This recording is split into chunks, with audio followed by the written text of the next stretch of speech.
ఉం? నీకు కలిగే ప్రేరణలు అసలు ఎలా కలుగుతున్నాయి అనేది నువ్వు గ్రహించాలి. ఒకటి కన్ఫామ్గా చెప్తున్నాను, ఏ ప్రేరణ లేకుండా నువ్వు ఒట్టిగా ఉండవు. ఏ ప్రేరణ లేకుండా నువ్వు ఒట్టిగా ఉండవు. అటు దైవ ప్రేరణలోనూ, ఇటు లోకాన్ని నీకు ఆకర్షణగా చూపించే దుష్ట ప్రేరణలోనూ, రెండిట్లో ఏదో ఒక దానిలో ఉంటావు. నేను రెండిట్లో ఉండను, దేనిలో ఉండను అనే క్వశ్చనే లేదు. నాకు అసలు ఏ ప్రేరణ లేకుండా అలాగ ఉండిపోతానన్న ప్రశ్నే లేదు. దేవుడన్నా నిన్ను ప్రేరేపిస్తూ ఉంటాడు దేవుని కార్యాల కొరకు, లేదా దుష్టుడన్నా లోక కార్యాల కొరకు ప్రేరేపిస్తాడు. ఏ ప్రేరణ లేకుండా ఉండటం కష్టం. విచిత్రం. కొన్నిసార్లు దేవుడు, సాతాను కూడా మనుషుల్ని వాడుకుంటారు మనల్ని ప్రేరేపించడానికి. ఏబుని దేవునికి వ్యతిరేకంగా దూషించడానికి ఏబు భార్యను సాతాను ప్రేరేపిస్తే ఏబు భార్య పోయి ఏబును ప్రేరేపించింది. అసలు ఈ ప్రేరేపణలు చూడండి, ఒకళ్ళనొకళ్ళు రేపటమే. ఏం ప్రేరేపణ ఏమోరా, మొత్తానికి నీకు భలే ప్రేరణ వచ్చింది అని అనుకున్నారు. మళ్ళీ చెబుతా, ఏబును శోధించడానికి ఏబు భార్యను ప్రేరేపించాడు. ఎవరు? ఏమని?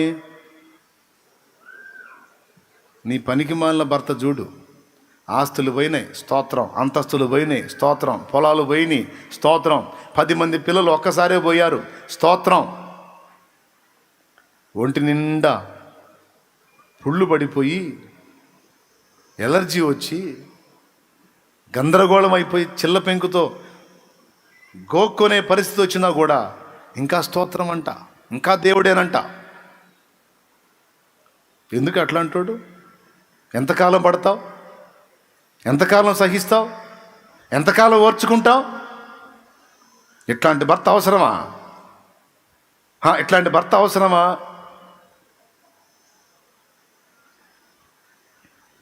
కఠినంగా మాట్లాడు, తేలిపోయింది, ఏదో ఒకటి చేసుకొని సస్తాడు. మాట్లాడు, కఠినంగా మాట్లాడు, తన ప్రాణం తనే తీసుకుంటాడు. మాట్లాడు మాట్లాడు మాట్లాడు మాట్లాడు మాట్లాడు కఠినంగా మాట్లాడు, వ్యతిరేకంగా మాట్లాడు. మాట్లాడకపోతే లాభం లేదు, మాట్లాడాల్సిందే మాట్లాడాల్సిందే మాట్లాడాల్సిందే. వెళ్ళిపోయింది ఆవేశంగా.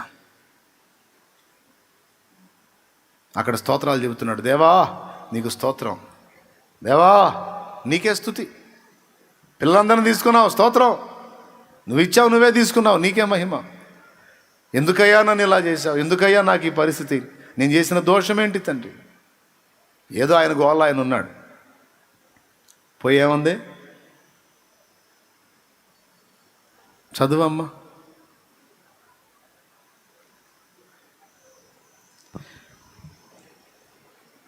ఏబు గ్రంథం 2వ అధ్యాయం 9వ వచనం. అతని భార్య వచ్చి, నీవింకను యథార్థతను వదలకుందువా? దేవుని దూషించి మరణము కమ్మనెను. అది లెక్క. 3 మాటలు సింపుల్గా 2 ముక్కల్లో చెప్పేసింది. నీవింకను యథార్థతను వదలకయుందువా. ఈ మాట ఏబు భార్యదా లూసిదా? ఏమకట్ట తెలుసు? గమనించండి. నువ్వు వెళ్ళి తిట్టు, కఠినంగా మాట్లాడంటే మాట్లాడతాను అని ఎప్పుడైతే డిసైడ్ అయిందో వాడు ఎంటర్ అయ్యాడు. ఏబు భార్య కాదు, ఆమెలోకి వచ్చి వాడు మాట్లాడుతున్నాడు. లేకపోతే పరలోకంలో జరిగిన డిస్కషను ఏమి ఎట్లెత్తుతుందండి? ఫోన్ చేసి చెప్పారు ఏంది అక్కడి నుంచి? ఏబు యథార్థతను గురించి, ఏబు దూషణ గురించి ఎవరికి అవసరం? ఏబు భార్యకా సాతానుకా? విసుగు పుట్టింది వాడికి. విసుగు పుట్టి ఏబు భార్యను ప్రేరేపించి ఆమె లొంగటానికి ఇష్టపడ్డప్పుడు ఆమెలోకి ఎంటర్ అయ్యి ఆమెలోనే మాట్లాడుతున్నాడు. వాడేమని తెలుసా? నీవు ఇంకా యథార్థత వదలకయుందువా. ఆయన చెప్పినట్టే చేస్తున్నావే నువ్వు. యథార్థవర్తనుడు, న్యాయవంతుడు, యెహోవా యందు భయభక్తులు కలిగి చెడుతనము విసర్జించిన వాడు నా పెద్ద ఆయన చెప్పినట్టే చేస్తున్నావుగా నువ్వు. ఇంకా యథార్థత వదలకుందువా? నువ్వు వదలాలా ఏబు యథార్థత? నువ్వు రివర్స్ అయిపో, దేవుణ్ణి దూషించు, దేవుణ్ణి దూషించు. ఇదిగో లూసిగాడి శోధనలు ఇంతే ఉంటాయి, లూసిగాడి ప్రేరణలు ఇంతే ఉంటాయి. ఏమన్నా తెలుసా? ఇదిగో నీతి న్యాయం మంచి గించి అనుకుంటే కుదరదు. ఇట్టయితే బాగానే ఉంటుంది, తెగిస్తేనే ఇక భక్తి గిక్తి మంచి గించి నీతి దేవుడు ఇవన్నీ చెప్తే అయ్యేది కాదు. తెగించాలా, తెగించి తిరగబడాలా అని రెచ్చగొడతాడు. ఇది వాడిది. 2, దేవుణ్ణి తిడతారు, కొంతమంది దూషిస్తారు. ఎవడన్నవాడు దేవుడు అంట. దేవుడు ఎవడన్నవాడు? ఏడున్నాడు అన్నవాడు? వాడు ఉన్నాడు అసలు? వాడికి నీతి ఉందా? వాడికి న్యాయం ఉందా? వాడికి మంచి చెడ్డలు తెలుసా? వాడు మనిషేనా? వాడికి హృదయం ఉందా? ఎక్కడ ఉన్నాడన్న దేవుడు? ఏందన్న ఈ దారుణం అన్న వాళ్ళని కూడా చూశాను నేను. ఏదో బాధలో అన్నాడులే, వేదనలో అన్నాడులే అనుకుంటాం, కానీ అక్కడ కూడా వాడి ప్రేరణే. ఒకడు దేవుణ్ణి తిడుతున్నాడు అంటే వాడు అపవాది చేత శోధించబడుతున్నాడు. ఒకడు మనల్ని దేవునికి యథార్థంగా ఉండొద్దు, యథార్థంగా ఉంటే కుదరదు, దేవునికి రివర్స్ అవ్వు అని మనతో మాట్లాడుతున్నాడంటే వాడు దయ్యం చేతే శోధించబడుతున్నాడు. 3, సావు. కొంతమంది భార్యలు భర్తలను అంటారు ఆవేశంలో. మామూలుగానేమో ఏమండి ఇదిగో ఓయ్ అనేవాళ్ళు.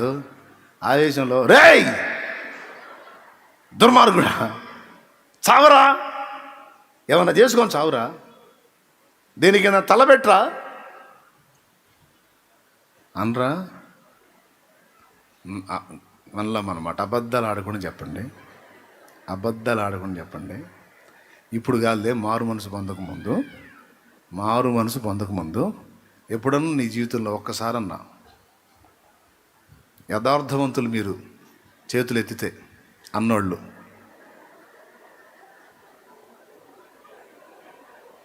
వామ్మో చిన్నగా చేతులన్నీ లెగుతున్నాయిగా. సరే, మీరేం టెన్షన్ పడకండి, వాళ్ళ సంగతి తెలుస్తా, దేవుని ఇస్తూ.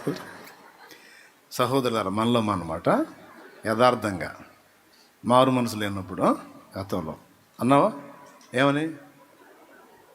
ఎక్కడ దాపురించేవి నా కర్మకి? సావే, సావు. కిరోసిన్ తెచ్చిచ్చేదా, తాడిచ్చేదా? వేసుకో చావు. సరే, ఈ 2 కాకపోతే ఇంకో టైపులో అన్నావా లేదా? అంటే చేయొద్దు. రైట్? మీరే యథార్థవంతులే, దేవునికి స్తోత్రం కలుగును గాక. ఈ 3వది కూడా వాడిదే. యేసయ్య ఎప్పుడైనా ఎవరినైనా చావమన్నాడా?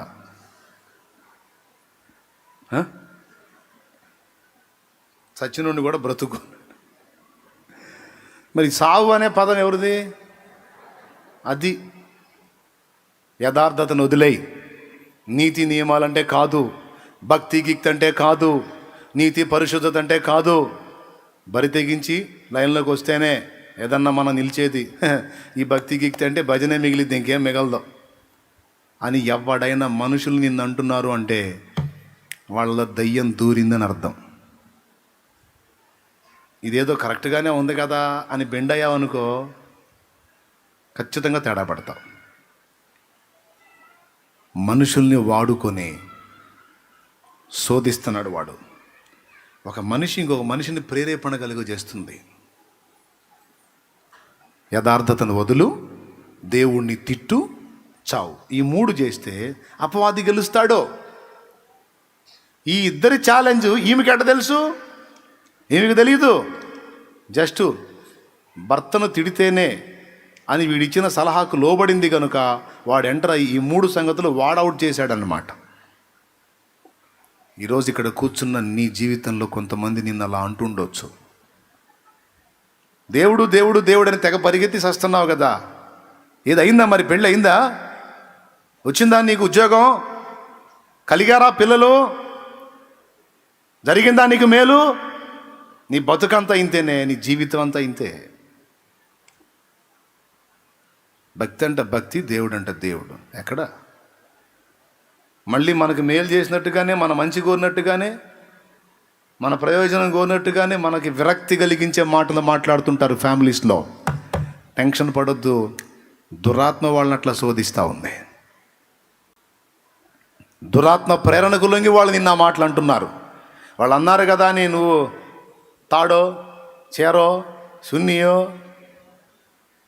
ఏడుంది డబ్బా, ఏడుంది పురుగు మంది డబ్బా అని డబ్బాలో ఎతకొద్దు. ఇంత కాదు, ఇంకా ఇంత బాధ అయినా పడతా. సరే తిడితే తిట్టండి, అంటే అనండి, అన్నీ పడతా. కానీ నా దేవుడు ఉన్నాడు, ఆయన మీద నా నిరీక్షణ మాత్రం పోనేయండి.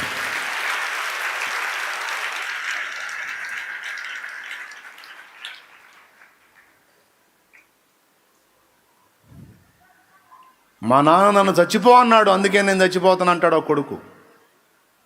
లెటర్ రాసి మరీ చచ్చిపోతాడు వాడు. వాళ్ళ నాన్న ఆవేశంగా అన్నాడంట, ఎందుకురా నీలాంటి వాడు బ్రతకడం, చావురా అన్నాడంట, అందుకని చచ్చిపోయాడంట. ఎవరన్నా ఆ మాట నిన్ను, నీతి వదిలేయి, నియమం వదిలేయి, భక్తి గిక్తి తీసవతల పడేయి, చావు అనే విధంగా ఈ మాటలు ఎవరు మాట్లాడుతున్నారో వాళ్ళలో సాతాను వాళ్ళని శోధించి వాళ్ళ నుండి నీకు ఆ మాటలు వచ్చేటట్టు చేస్తున్నాడు. పొర్రపాటును కూడా ఆ ప్రేరణకు లొంగొద్దు. దేవుడు నిన్ను అలా ప్రేరేపిస్తాడా? నో. నీ కలుగుతున్న అనుభవాలు, నీకు వినబడుతున్న స్వరాలు ఎవరు నిన్ను ప్రేరేపిస్తున్నారో నీకు అర్థం అవ్వాలి, వాటిని గుర్తుపట్టాలి. దేవుడైతే అలానే అంటాడా? నీతి నియమాలు వదిలేసాయి, యథార్థతను వదిలేసాయి, దేవుడి గీవుడు జాంతానై సస్తే పోయిద్ది సావు అనే మాటలు దేవుడు అంటాడా? దేవుడు ఏమంటాడు? దేవుని నీతిని మర్చిపోవద్దు, దైవ నీతిని వదలొద్దు నా కుమారుడా, నా కుమారి. దేవుణ్ణి ప్రేమించు, దేవుడు తప్పకుండా నిన్ను దీవిస్తాడు. సావనక్కరలేదు. నీవు అనేకుల్ని బ్రతికించే వాడివి అవుతావు, బ్రతికించే దానివి అవుతావు. నువ్వు అనేక మందికి మార్గదర్శకుడు అవుతావు, మార్గదర్శకురాలి అవుతావు. అనేక మంది నీ వలన బ్రతుకుతారు. అందుకే వాడు నిన్ను చంపాలని చూస్తున్నాడు. నీ వల్ల గొప్ప కార్యాలు ఉన్నాయి, నీ వల్ల ప్రజలకు ప్రయోజనం ఉంది, దేవునికి మహిమ ఉంది, నువ్వు ఉపయోగపడతావు దేవునికి. అందుకే వాడు నిన్ను మొగ్గలోనే తుంచేయాలని ఈ పరిస్థితులన్నీ కల్పించి నిన్ను చావు చావు చావు అని రేపుతున్నాడు. వాడి మాట విని నువ్వు నిజంగా ప్రాణం తీసుకుంటే నీ వల్ల బ్రతకాల్సిన ఆత్మలు ఎన్నో నశిస్తాయి. నువ్వు లొంగొద్దు, నువ్వు బ్రతకాలి, నువ్వు నిలవాలి, ఈ పరీక్షలో నువ్వు గెలవాలి. ఆ తర్వాత ఖచ్చితంగా నువ్వు దీవించబడతావు, నువ్వు ఊహించనంత ఉన్నతంగా దీవించబడతావు. నీవు శోధన గడియలో ఉన్నావు, శోధన సహిస్తున్న నీవు ధన్యుడవు, ధన్యురాలవు. ఇంత శోధనలో ఉండి కూడా నువ్వు దేవుని మయంపరుస్తున్నావు, దేవుని ప్రేమిస్తున్నావు గనుక తన్ను ప్రేమించు వారికి దేవుడు వాగ్దానం చేసిన జీవకిరీటం నీకు ఖచ్చితంగా లభిస్తుంది. ఓర్చుకో, సహించు, ప్రేమించు, ప్రభుని ప్రేమించు అని ఇలాంటి విషయాలు దేవుడు నీకు రేపుతాడు. ఈ ప్రేరణ గుర్తుపట్టాలి. ఈ ఒక్క పాయింట్లోనే కాదు, చాలా విషయాల్లో అపవాది నిన్ను ప్రేరేపించవచ్చు, దేవుడు నిన్ను ప్రేరేపించవచ్చు.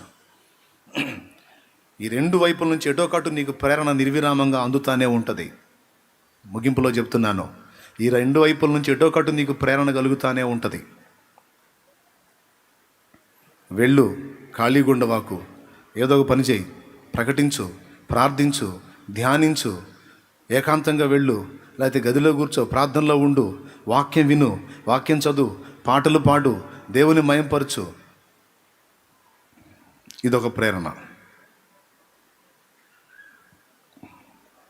పొద్దున చేసావుగా, పొద్దున చదివావుగా, పొద్దున వాడావుగా, చాలా అలసిపోయావు. ఏమొద్దు, కాస్త గదిలో పండుకో, ప్రశాంతంగా పండుకో. నువ్వు అంటావు నిద్ర రావట్లేదు అంటావు, రాపోయినా పర్లా, కాస్త రిలీఫ్, హెల్త్కి మంచిది, ప్రశాంతంగా పండుకో. నువ్వు దేనికి ఓటేస్తావు సోదరా? నువ్వు దేనికి సపోర్ట్ చేస్తావు? నిజం చెప్పు.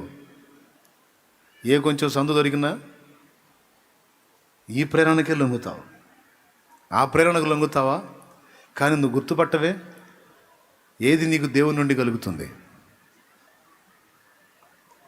అప్పుడు నువ్వు అంటావు దేవునితో, దేవా నాకు విశ్రాంతి అవసరం, నువ్వేంటి ప్రార్థించు, ధ్యానించు, కనిపెట్టు, నా సన్నిధికి వచ్చి మోకాళ్ళి పరిచర్య చేయి, ప్రకటించు, ఇదంతా చెబుతావు. నాకు విశ్రాంతి కావద్దా? నా సన్నిధిలో నీకు ఒక పూట కాదు, నిత్య విశ్రాంతి ఉంది.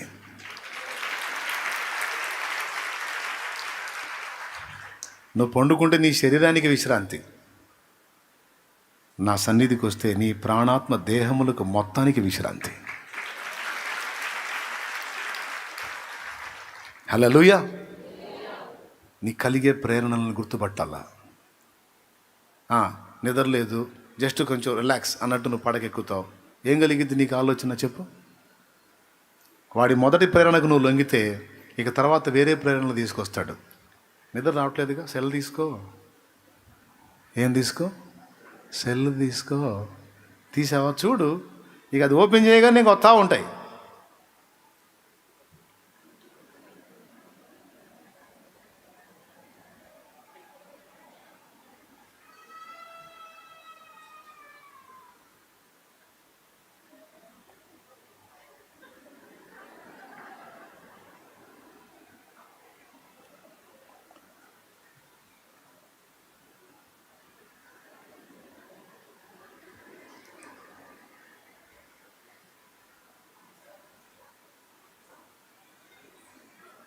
నిజమేనా? ఎంతమంది చేతులు ఎత్తితే అది అర్థం. దేవునికి మహిమ. ఎంత షో చేస్తున్నారండి అమ్మా. దేవునికి స్తోత్రం కలుగును కాక. హల్లెలూయా. కొంతమంది దైవిక ప్రేరణకు లొంగి ప్రయాసపడతా ఉన్నారు. నీ కలుగుతున్న ప్రేరేపణలను గుర్తుపట్టు.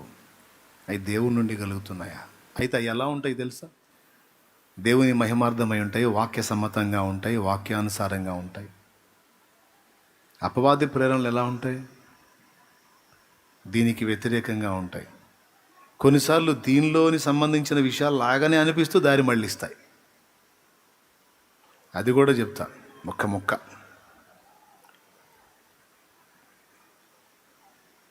ప్రేమ మంచిదే. అయితే వాడేం లేదు, ప్రేమించొద్దు అనడు, ఎందుకంటే నువ్వు గుర్తుపట్టేస్తావు.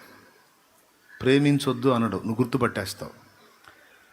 నువ్వు ఏది మంచిది అనుకుంటున్నావు? ప్రేమ మంచిది అనుకుంటున్నావు. అందరినీ ప్రేమించటం మంచిది అనుకుంటున్నావు.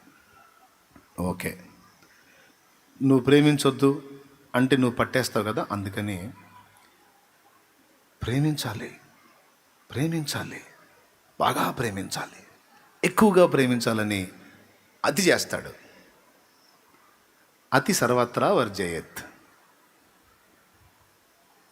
ఉండాల్సిన బ్యాలెన్స్ మించి అతి అయిందనుకో, ఏదైనా కొంప మునిగిద్ది. ప్రేమైన కొంతమంది స్టార్టింగ్లో ఒక రకంగా ఉంటారు, పరిచయాలు ఏర్పడతాయి, ప్రేమ స్టార్ట్ అయింది, ఎక్కువైపోయింది, డోస్ ఎక్కువైపోయి డబ్బుల దగ్గరికి వెళ్ళిపోతారు. ఒకరికొకరు ప్రేమతో లక్షల్లో హెల్ప్ చేసుకునే కాడికి వెళ్ళిపోతారు. ప్రేమతో అడ్డం ఉండే కాడికి వెళ్ళిపోతారు. మధ్యవర్తిత్వం ప్రేమతో. ఎంత ప్రేమ! దేవుని ప్రేమ. బాగా డెప్త్లోకి వెళ్ళిపోతారు. మన పాపముల కొరకు యేసు ఉత్తరవాది, అక్క నీ కొరకు నేను ఉత్తరవాది, చెల్లి, అన్నా, తమ్ముడు. బాగుంది అన్న డబ్బులు తీసుకున్నాడు, అంతే సంగతులు. చెల్లి డబ్బులు తీసుకుంది, అంతే సంగతులు. ఇప్పుడు ఏమాయే?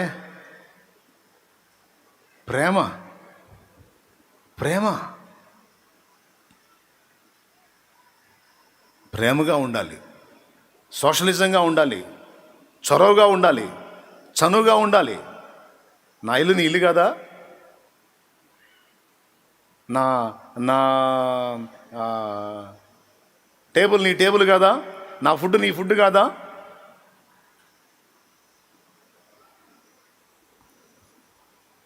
నేను చెప్పను. దేవునికి స్తోత్రం.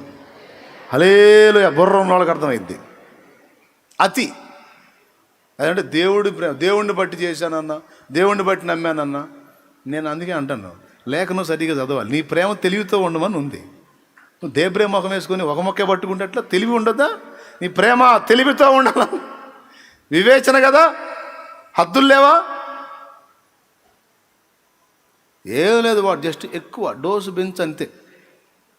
డోసు పెంచితే పగిలిద్ది.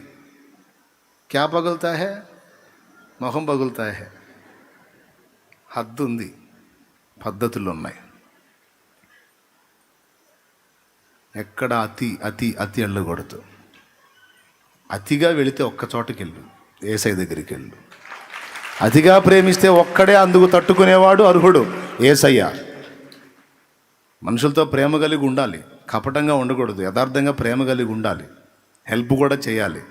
కానీ అమాయకంగా దారుణంగా మోసపోయేంత స్థాయికి వెళ్ళకూడదు. కుటుంబాలు జీవితాలు బలి చేసుకునేంత స్థాయికి వెళ్ళకూడదు. ఏదైనా అంతే, అతి చేస్తుంటాడు వాడు అంతే.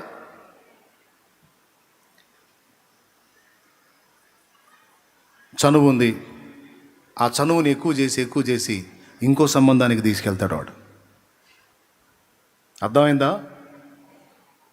ఆ పిలుచుకునే పిలుపులు కూడా సంబంధం లేని క్రియలకు తీసుకెళ్తాడు వాడు. అతి చేస్తాడు. అదేమంటే ప్రేమ, దేవుడు చెప్పాడు కదా, ప్రేమ దేవుడు చెప్పాడు, హద్దులు కూడా చెప్పాడు దేవుడు. అందరికీ చెప్తున్నా జాగ్రత్త. కొన్నిసార్లు లేఖనాలను చూపించేవాడు మనల్ని ఫ్రాడ్ చేసే అవకాశం ఉంటుంది. అక్కడ వివేచన కావాలి. దేవునికి మహిమ. యేసయ్య సాతాను ఈ రాళ్ళను రొట్టెలుగా చేసుకొని తిను అంటే, మనుషుడు రొట్టె వలన కాదు దేవుని నోట నుండి వచ్చి ప్రతి మాట వలన జీవిస్తాడని వాక్యంలోంచి ఆన్సర్ చేస్తే, అట్లయితే ఈ శిఖరం మీద నుంచి దూకు, నీ పాదములకు రాయి అయినా తగలకుండా వారు నిన్ను తమ చేతుల మీద ఎత్తిపట్టుకుందని లేఖనంలో 91వ కీర్తనలో 11వ వచనంలో రాసింది కదా అని లేఖనమే చెప్పాడు వాడు. అప్పుడు ప్రభు ఏమన్నాడు? అలాగూ రాయబడి ఉంది, తక్షణమే నేను వెళ్ళి అలాగూ దూకేదను, కొంచెం నిలువుము అన్నాడా? మనమైతే ఖచ్చితంగా అదే చేస్తాం. ఎందుకు చేయడింది? కాపాడు అనుకుంటున్నా ఏంది? కాపాడతాడు, దూకు. ఎందుకు దూకడు? దూకుతా, ఖచ్చితంగా దూకుతా అని దూకుతాం కూడా. యేసు ఏమన్నాడు? నీ దేవుడైన ప్రభువుని శోధింపవలదు అని రాయబడి ఉంది మరి ఒక చోట అన్నాడు. కాలు జారి పడితే కాపాడతాడు, కానీ కాపాడతాడో లేదని దూకితే ఆయన్ని పరీక్షించినట్టు అయింది. నువ్వు దేవుని టెస్ట్ చేస్తావింది, దేవుని దయను వేడుకు, అంతేగాని కాపాడతాడా లేదా, తగ్గిస్తాడా లేదా, బాగుపడతానా లేదా. శోధించటం. తలకాయ నొప్పి వచ్చింది, జండు బాగుంది, అందుబాటులోనే ఉంది, కొంచెం తీసుకొని రాసుకుంటే పోయిద్ది. నేను రాసుకోను. ఇప్పుడు తలకాయ నొప్పి వచ్చింది, తగ్గిస్తాడా లేదా? ప్రభా, నీ దాసురాల్ని, నీ దాసుడిని, ఏసునామలో నాకు తగ్గాలి, ఏసునామలో తగ్గాలి. లోపలేంది? తగ్గిస్తాడా లేదా? అబ్బా, చూడటానికి ఎంత గొప్ప విశ్వాసం. తగ్గించమని దేవుణ్ణి అడుగుతుంది, దేవుణ్ణి అడుగుతున్నాడు.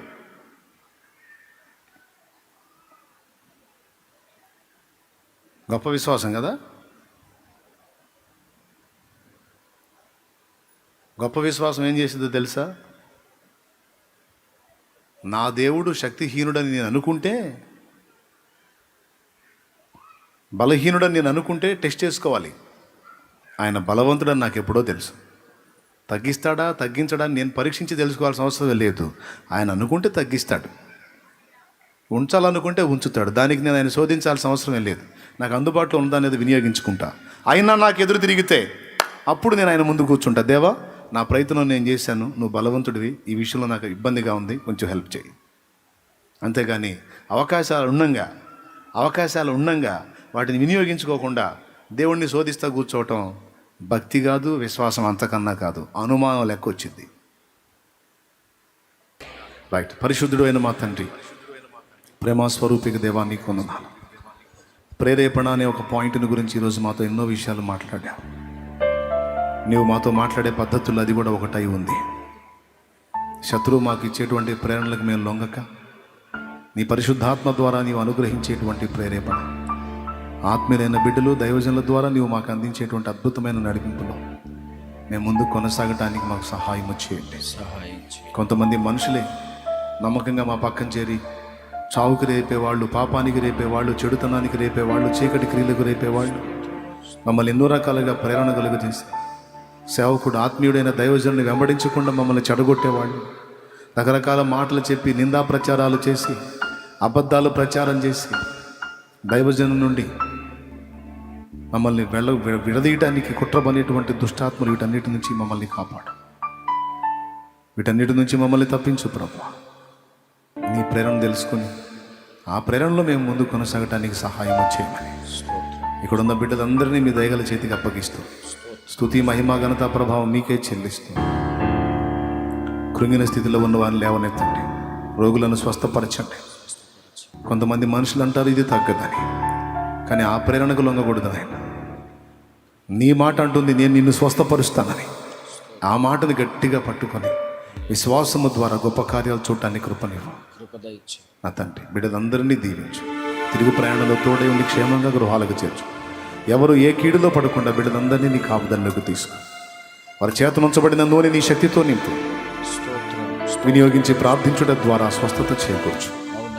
బిడ్డలు బలపడాలి, నీ నడిపింపులు తెలుసుకోవాలి, నీ కదలికలు గుర్తుపట్టాలి. శత్రువు కుట్రలు కూడా తెలుసుకోవాలి, వాడిని ఎదిరించాలి. వాడు ఇచ్చే దుష్ప్రేరణలకు లొంగకుండా నీ కాపుదల బిడ్డలు భద్రంగా ఉండాలి. వారి ఆత్మీయ జీవితాన్ని, భక్తి జీవితాన్ని భద్రంగా కాపాడుకునే కృప ప్రతి బిడ్డకు దయచేయి. బిడ్డలందరినీ పేరు పేరు వస్తున్న నీ చేతికి అప్పగిస్తూ యేసు నామములో ప్రార్థిస్తున్నాము తండ్రి. ఆమేన్. పరలోకమందున్న మా తండ్రి, నీ నామం పరిశుద్ధపరచబడునుగాక, నీ రాజ్యం మాకు వచ్చునుగాక, నీ చిత్తము పరలోకమున నెరవేరుచున్నట్లు భూమి అయినంతటను నెరవేర్చబడునుగాక. మాకు కావలసిన అనుదిన ఆహారం నేడు మాకు దయచేయండి. మా పట్ల అపరాధం చేసిన వారిని మేము క్షమించిన ప్రకారం మీరు మా అపరాధములు క్షమించండి. మమ్మల్ని శోధలోనికి తేక దుష్టి నుంచి కీడు నుంచి తప్పించండి. ఎందుచేతనగా రాజ్యము, బలము, మహిమ, శక్తి సర్వము నిరంతరము నీవైనావు తండ్రి. ఆమేన్. ఆమేన్. ఆమేన్. మన తండ్రి అయిన దేవుని ప్రేమ, కుమారుడైన యేసుక్రీస్తు వారి కృప, పరిశుద్ధాత్మ దేవుని అన్యోన్య సన్నిధి, సహవాస సమాధానాలు సమకూడిన మనకు సకల పరిశుద్ధులకు సదాకాలము తోడయుండి నడిపించునుగాక. ఆమేన్. ఆమేన్. ప్రభేసు రక్తమునకే చేయం, ప్రభేసు రక్తమునకే చేయం, ప్రభేసు నామమునకు సంపూర్ణ విజయం కలుగునుగాక.